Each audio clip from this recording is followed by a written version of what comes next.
Good afternoon everybody.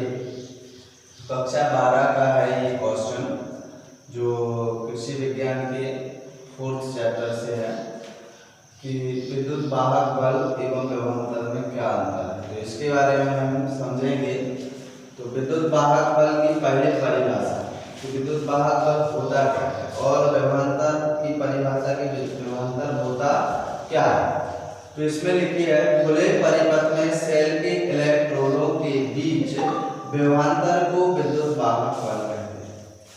कि देखिए तो सेल है, ये कोई सेल है, सेल के इलेक्ट्रोड आपके दो ही होते हैं, एक कैथोड और दूसरा एनोड, यानी एक प्लस चार्ज और दूसरा माइनस चार्ज।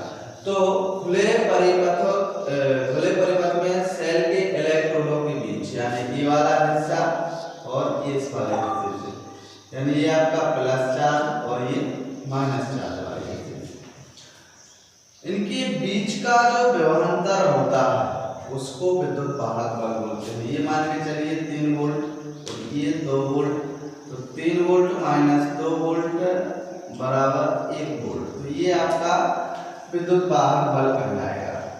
अब विभवांतर में जाने क्रिया किसी विद्युत परिपथ के किन्हीं दो बिंदुओं के विभव का अंतर होता है। एक विद्युत परिपथ है, मान के चलिए कोई एक केबल है, इस केबल के 2 सिरे हैं और ये 2 बिंदु, तो यह किसी विद्युत परिपथ के किन्हीं दो बिंदुओं के विभव का अंतर होता है। मान के चलिए यहाँ जब आपने धारा को प्रवाहित किया वो 8 वोल्ट थी और यहाँ जाकर के 6 वोल्ट या 7 वोल्ट कोई, तो इस दोनों में से तो 8 वोल्ट माइनस 6 या 7 वोल्ट तो बराबर आपका 1 या 2 वोल्ट आ जाएगा।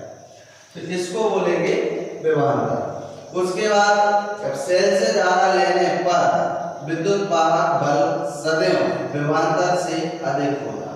यदि आप सेल से धारा ले रहे हैं, यहां से हमने क्या ली, धारा लेना है, तो धारा आप यदि लोगे तो इसका जो मान है वो विभवांतर से यानी इन दोनों के मान से क्या होगा, अधिक होगा।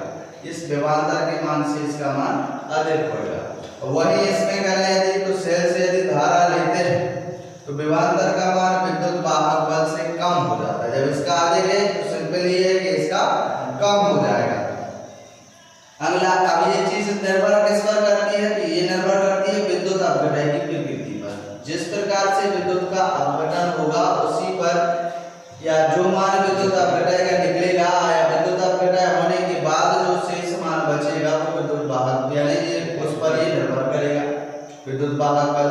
उसके बाद विभवांतर, इसका मान परिपथ के बाह्य प्रतिरोध पर, जो परिपथ है आपका या जो सेल है उसके बाह्य प्रतिरोध पर निर्भर करेगा।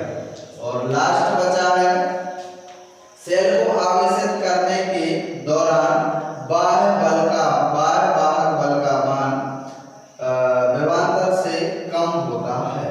अब जब आप सेल को आवेशित करोगे या सेल को चार्ज करोगे उस समय इसका जो मान है वो विभवांतर से कम हो जाएगा, क्योंकि आपका विभवांतर दोनों बिंदुओं का प्लस और माइनस का उतना आपको पता नहीं चल पाएगा। और विभवांतर में जब आप सेल को आवेशित करोगे तो इसका कम है तो इसका क्या हो जाएगा, ज्यादा, तभी तो इसका कम हुआ।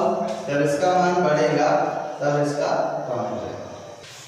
उसके बाद अगला प्रश्न है ओम के नियम के प्रायोगिक यदि आपको सत्यापन करना है तो उसके लिए आपको कौन कौन सी सावधानी बरतनी चाहिए।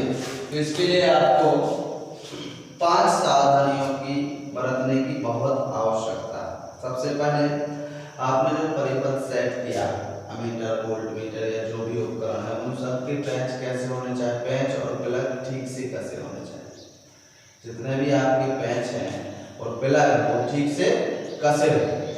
दूसरी सावधानी है इसकी अमीटर और वोल्टमीटर की धन सिरों को सेल के धन सिरों की ओर जोड़ना, अमीटर और वोल्टमीटर की। उसके बाद में अमीटर को श्रेणी क्रम में ही लगाना है। आप यदि उसको समांतर क्रम में जोड़ दोगे तो आपका प्रेक्षण सही नहीं आएगा। इसको आपको श्रेणी क्रम में, वो वोल्ट मीटर को समांतर क्रम में ही जोड़ना है, नहीं तो इसका प्रेक्षण भी नहीं आएगा।